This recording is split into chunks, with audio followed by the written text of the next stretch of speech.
Oh my gosh, everybody, I'm so devastated. I'm just finding out that somebody I know from the Annunciation Catholic school shooting, the second Annunciation Catholic school shooting in 2 days, a person I know was shot. This is the picture. It's my brother's, cousin's, aunt's, uncle's, wife's, daughter's, friends, mom's,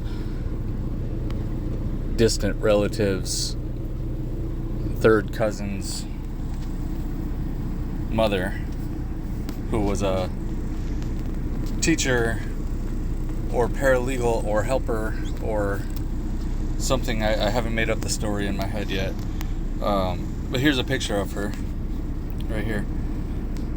Yep, that's her. She's a real person, right? It's believable, right? Real. She's real. The shooting was real.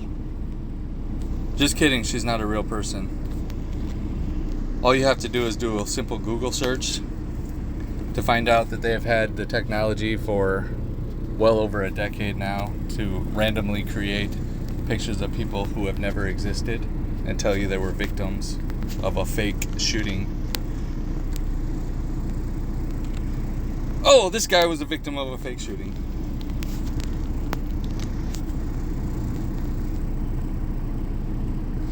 Oh my goodness, so was she. Oh, so was she. These are the victims of the latest shooting. Right here. You saw it here first. On this person does not exist. This person does not exist.com. All you gotta do is go to thispersondoesnotexist.com. And you can see this was real. These are all the real victims of the real fake shooting.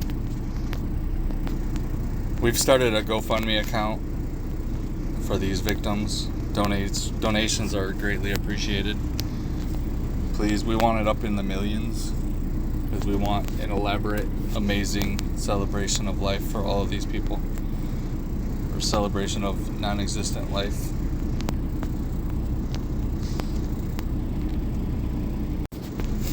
You guys remember this little kid right here? This poor victim, 10-year-old Weston Halsney. He says that he was laying under a pew and some kid covered him, and the kid that covered him got shot, and he says, it felt like I got gunpowder on my neck.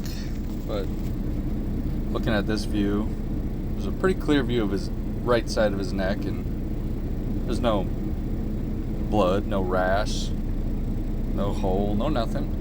Okay. Then over at this view, you can kind of see the other side. Help shield him from the barrage. You can kind of see the other side of his neck. Really brave. That's 10-year-old Weston Halsney praising his friend, who he says helped shield him from the... No rash, no swelling, no blood. Nobody's saying, oh my goodness, you're bleeding right there. Are you okay? Which is really weird because this new article posted today, or actually yesterday, says that 10-year-old Weston Halsney has to undergo surgery because he has a bullet fragment in his neck now. Doctors discover bullet fragment in 10-year-old Annunciation shooting survivor.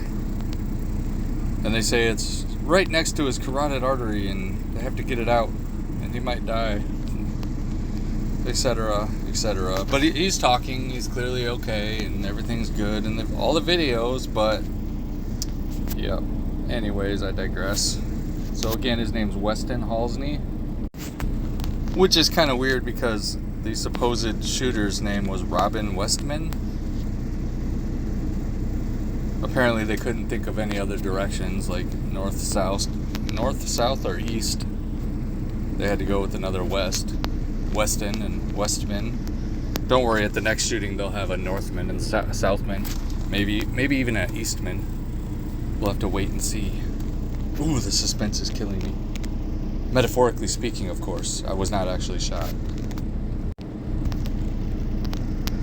This has to be provocation of some sort, because they can't really think that we're this stupid that we would believe that this kid with clearly no blood or rash on his neck has a bullet fragment in his neck. I wonder if it's a bullet fragment like the one that hit Trump's ear.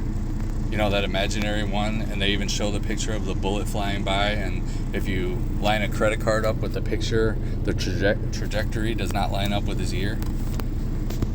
And not to mention there's no scar on Trump's ear. Oh my gosh, did you know that now you can be shot and not have a scar or a hole or blood or a rash, like the victims in previous shootings where one person said her finger was shot, as she shows all 5 fingers on both hands, and another person whose iPhone stopped a bullet from an AK-47, even though there's videos out there of AK-47 bullets going through 20 iPhones or so. Interesting stuff, man. You just never know what's gonna happen anymore on today's fake news. Is it real or is it fake? I don't know. Let's ask the Smith-Mundt Act. Smith-Mundt? I don't know how you pronounce it. Smith, M-U-N-D-T, Act of 2012, which legalized propaganda, i.e.